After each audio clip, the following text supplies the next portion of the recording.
Emmanuel Macron est donc entré en tenue de campagne ce matin en conférence de presse avec une première conviction martelée plusieurs fois devant les journalistes. La dissolution était inévitable.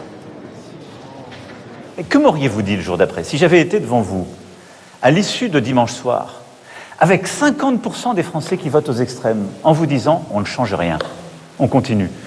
Vous m'auriez dit « il est déconnecté ce type ».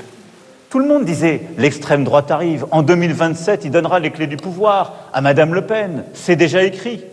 Mais tout le monde y allait de ses petits calculs, chacun tirait ses bords, chacun menait sa barque. Ben non, moi je ne veux justement pas donner les clés du pouvoir à l'extrême droite en 2027. Quels que soient les scénarios, Emmanuel Macron ne démissionnera pas, il le dit clairement ce matin, mais il a entendu le message des urnes. À la toute première place du nouveau programme qu'il propose aux Français, la sécurité. Plus de sécurité, plus de fermeté.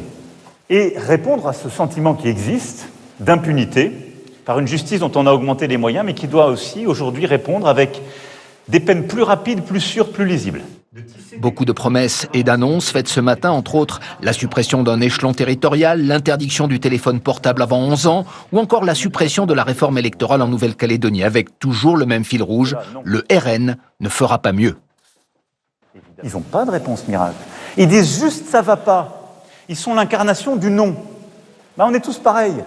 Quand on en a marre et qu'on veut dire non, on envoie un message. Puis on se remet autour de la table, on veut être entendu.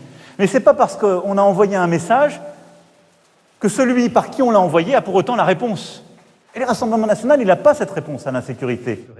Ce matin, Emmanuel Macron a proposé une sorte de fédération alliant des sociodémocrates, des écologistes, des gaullistes à l'actuelle majorité pour refuser les extrêmes et gouverner demain.